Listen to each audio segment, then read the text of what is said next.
finally, I know you're very supportive over your female co-stars as well. Blake Lively, how are you hoping to support her during this time? So that's what Brandon SKLENAR said last night on the Vanity Fair red carpet for the after party when asked if he supports Blake, right? All that regurgita from what he told Gil and them on the CBS show. Now, I want you to look at his brooch and look at his caption. It's not that deep if you're not looking, but if you're looking, it's deep, okay? He says, Vanity Fair X, long live the brooch. Long live the brooch. I thought it was a company or something. I searched it. It doesn't exist. But what that means to me is there's Justin in the same exact brooch on the It Ends With Us premiere night. Long live the brooch. I think this might be the closest we're gonna get to like an apology or like a solidarity, you know, standing with Justin, because he might be scared to stand against the two people, Plantation Barbie and Plantation Ken. But I'm good with this if this what it means. Now, if he just got the brooch and wore it, but I think he would remember. He's seen enough of these It Ends With Us pictures to know Justin wore that brooch, and enough to know that, you know, FAFO and associates will pick it up. So shout out to the two associates who messaged me and told me go take a look, because I just came out of my hair appointment and I didn't have the time to sleuth. But Brandon, I see you. If I'm not delusional, I see you. You're not forgiven, but I see you. Again, if y'all gonna think I'm reaching, just look at it real close. It's the same brooch. Do y'all think this is Brandon finally seeing the error of his ways, but can't come out and like stand against a woman? So this is his way. Long live the brooch. And let me know what y'all think. Brandon SKLENAR wants nothing to do with Blake. He was interviewed last night at the Vanity Fair's Oscar party, and the interviewer asked him how he was supporting Blake through this time. And his response just screams that he is so over Blake and all of the drama. Watch this. And finally, I know you're very supportive over your female co-stars as well. Blake Lively, how are you hoping to support her during this time? I just,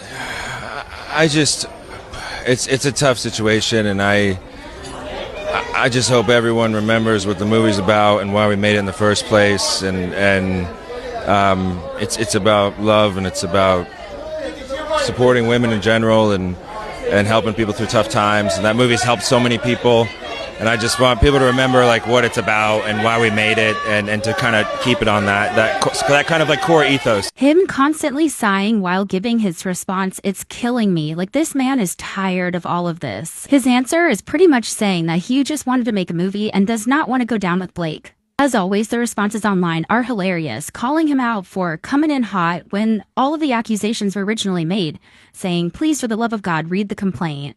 And very strongly siding with Blake and very publicly siding with Blake. So naturally, interviewers are gonna want to know where he currently stands with how much has come to light, making it seem like Blake's accusations were pretty false. Also, notice the pin that Brandon is wearing. Does it look a little familiar to you? It is the same exact pin that Justin Baldoni wore to the premiere of It Ends With Us. What do you think this means, though? Is he switching sides to Team Justin, or is he trolling and is still very much on Team Blake? Now, I'm not sure if you guys remember, but he was recently on the CBS morning show, and Gil King also pressed him on this issue, and he gave a very similar response, so I'll go ahead and put the clip in here.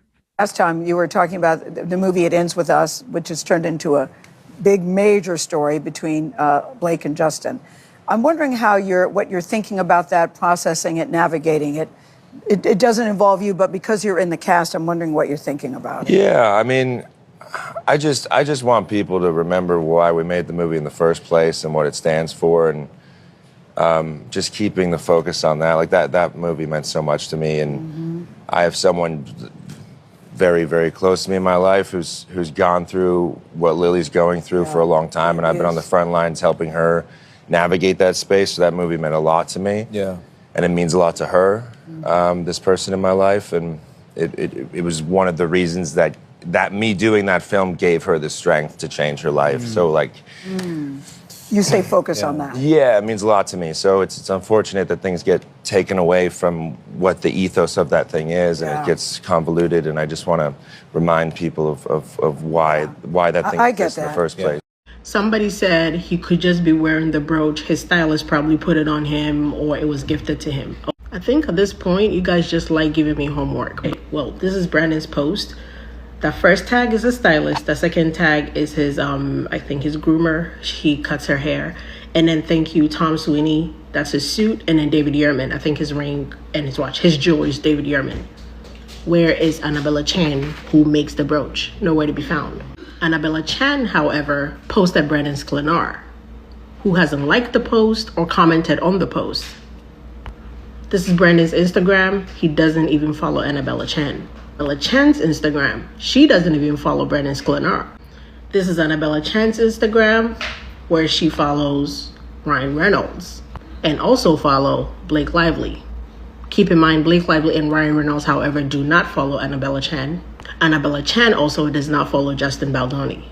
So do I think this brooch is in solidarity of Justin? Yes. Is it a little too late? And yeah, we're not forgiving him, but we can notice, his caption would have been unnecessary. If he wasn't trying to bring attention to the brooch, trying to draw us back to Justin, the caption would be so unnecessary, especially if you're not even going to tag the maker of the brooch as though maybe, it was gifted to you or like your stylist added it as a piece. If a pink brooch is all they wanted, Ryan Reynolds had a pink brooch on during that premiere. He could have used that one if he was trying to stay in solidarity with Blake instead. I'm telling you, this is very specific. You don't have to jump on my train and believe what I believe. But I'm just saying, I peep game. You don't have to peep the same game I'm peeping. This is just where I'm at. Annabella Chan is also known for reposting celebrities who wear her items, her jewelry. But there is no picture of Justin Baldoni on her page. Whether or not she posted him at the time and deleted it, we'll never know. But it's noteworthy. Timu Thor avoiding Blake Lively questions once again. And this time it was at the Vanity Fair Oscars after party. So he was asked how he is supporting Blake Lively at this time, and instead of really answering that question, he wants us to focus on what It Ends With Us is really about. The core ethos, you know what I mean? Hey Brandon, where was this during the promotion of the film? Now what you call is a tough situation, I hope you remember that just a few months ago, it did seem too tough for you because you were definitely Team Blake. I mean, you were literally posting a link to that New York Times article. Mind you, the New York Times article that was beyond biased and false. Why is it so hard for you to support Blake Lively now, huh? Because you know that the evidence doesn't lie, right? But maybe instead of just avoiding the question, maybe you owe someone an apology. I don't know, someone like Justin Baldoni, Jamie Heath. You were complicit. And you just brushing off any question like this just makes you look worse. You got wined and dined by Ryan. You got praised by Blake. You're now with the in crowd, or at least you thought you were. You definitely are not now. And that is why we call you Timu Thor. Well, guess what? I just wanted to very quickly let you guys know Brandon SKLENAR has had a change of heart because he is avoiding saying that he's Team Blake like the absolute plague now. And so last night there were the Oscars last night. I didn't watch them, but I did catch that on the red carpet of the Vanity Fair Oscars party, someone came up to him and just flat out asked him if he was Team Blake, and here's what he had to say. Take a listen. And finally, I know you're very supportive over your female co-stars as well. Blake Lively, how are you hoping to support her during this time? I mean, I just, it's a tough situation, and I just hope everyone remembers what the movie's about and why we made it in the first place, and it's about love, and it's about supporting women in general, and helping people through tough times. And that movie's helped so many people. And I just want people to remember what it's about and why we made it, and to kind of keep it on that kind of core ethos. You know what I mean? Blah, blah, blah, blah, blah, blah, blah. A bunch of words and also say absolutely nothing. I get it. Brandon, so much easier. Just say sorry. So much easier. But you will note, by the way, that was the Hollywood Reporter. Okay, the Hollywood Reporter is the one that is unbelievably Team Blake and Team Ryan. Ari Emanuel's got power at the Hollywood Reporter. So they set him up for that, trying to get him to say something great about Blake Lively. And that failed. And he just kind of backed out and just mumbled his way out of that one. Tough time never lasts. Only tough people last. That's kind of amazing. Also, a quick update. There is a legal filing today in the Justin Baldoni and Blake Lively Me Too case. The first ever to be a Me Too case that I would say was orchestrated by a man, Ryan Reynolds. That is my take on that situation. But the court is going to post an audio-only access for the press and the public to have access to an upcoming hearing regarding their protective order. I am so there. I will be covering it. Do not worry about it. I will be there. Hashtags using Blake Lively, Ryan Reynolds, and Justin Baldoni being suppressed, particularly on X. That's what I've witnessed this morning. Every time I've used their hashtags since this all started, If I start typing in Blake, I get Blake Lively. It automatically populates. If I type in Ryan, Ryan Reynolds populates. If I type in Justin, Justin Baldoni populates. And it's not doing that anymore. The only way I could get it to populate those names is if I typed the whole name in and then backspace to delete some, it would then populate the name. But it organically would not populate the names in the hashtags of X. And as a little aside, I mean, I have nothing to prove this is directly linked to them, but I have noticed my content getting less views with hashtags around Blake Lively and Ryan Reynolds. My views, especially in the beginning when I first post something, are pretty minimal compared to the traction I was gaining when I first started reporting on this. Now, why would this matter to the PR team at Blake Lively, at Ryan Reynolds & Co.? Well, this matters because when you have a name auto-populate, so you type in Blake and Lively comes up, right? Blake Lively, you type in RY and Ryan Reynolds populates. It encourages engagement. By removing that, it discourages engagement. It also plays on two psychological principles, which is basically out of sight, out of mind. That's a priming effect in psychology as well as salience bias. So priming effect, you see the name, it encourages you to engage with the name, to talk about the name, to look up on Google or look up at platforms, what's going on with that person's name. And for the salience bias, it's the idea, again, of out of sight, out of mind. If it's not populating, you're not going to think about her, you're not going to click on content creators talking about her, and you start to forget about all of these problems that are being caused around Blake Lively. So ultimately, what if this is true?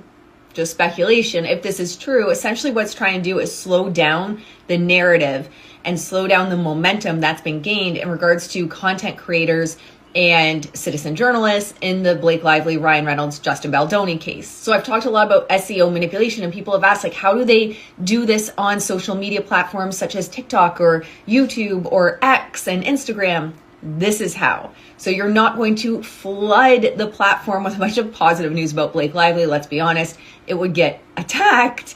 What you do instead is this, which is suppress hashtags. You can have bots, but ultimately the suppressing of hashtags can be very effective, especially on the subconscious mind. Why is anyone talking about this part of Brandon SKLENAR's outfit at the Oscars Vanity Fair after party? Because I think this may be a way of him hinting to us whose side he is on, Blake Lively or Justin Baldoni. You can let me know what you think in a minute, but let me explain. Look at the pin that Brandon SKLENAR is wearing. It is the exact same pin that Justin Baldoni wore in the premiere of It Ends With Us. Now, people are saying, well, it's probably a pin that was given to them after the movie was made. Well, if that was the case, you would think that Ryan Reynolds would have that same pin on with It Ends With Us. But here's the weird part. If you go to Brandon SKLENAR's page, the person that made the brooch is not tagged. Nor are they tagged in this part of it either. But look at his description. Vanity Fair X, long live the brooch. But if you go to the page of the lady that made the brooch, Brandon is tagged. He commented, "Thank you, it was perfect," telling me that she made this for him for this specific look, which means he wanted this specific brooch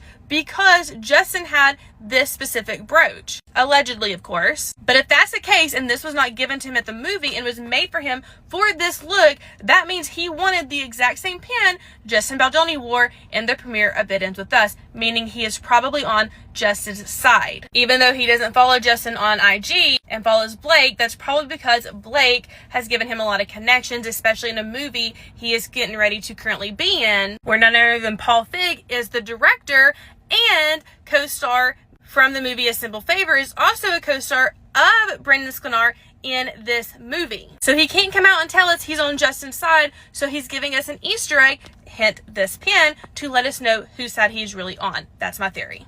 I have such mixed feelings about this and Brandon's situation. I honestly think that, I understand the fact that he does not want to be involved in someone else's beef and drama. I get it. But if you work in the same vicinity, people are going to ask you. And because you're a public figure, people want to know. You cannot hide when you're a public figure. And it's not that you shouldn't hide it.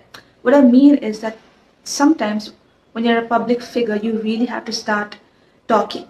And you have to explain a certain thing to people. That's why you're a public figure. People are going to ask you questions and you have to answer. You cannot be, just leave me alone type. And I get it must be difficult. It must be very irritating as well. And it is. You can clearly see it on his face. But he put himself there. He shouldn't have entered the chat. The way he was starting to support Blake in his Instagram, he shouldn't have done that. If he was silent from the very beginning, like most other actors in this movie, we would have left him alone. But this is what happens. Once you start talking, everyone wants to ask you questions because you always answer. So that's what happens. When you start talking, when you do the first talking, everyone's going to start lining up to ask you questions. Blame him for this because he was the one who started to have sides. Do your movie, walk away. Why did you have to have sides? At the end, I don't think I will ever understand Hollywood because Hollywood is such a mess. It is filled with irrelevant people and it's just stupid. At the end of the day, I can't help but think because of these people that Hollywood has never had brain. It has never functioned with the brain. It was so beautiful before, but I still think it was very toxic back then too. I mean, Hollywood is one big garbage can when sometimes it does some great work and of course we love it, like Lord of the Rings and Hobbit. But other than that, this whole situation, everything is just too stupid. And I love covering it because I'm happy it is someone else's drama because things like this, I hope things like this, these dramas like this never come into my life. It's first of all, it's just stupid. I just don't want to look stupid. I really hope you like this video, guys, and I really want to know what you think about the situation because I always want to know what everyone's thinking about because I like gossip. Other than that, I hope you like, share and subscribe and I will see you in the next video. Bye.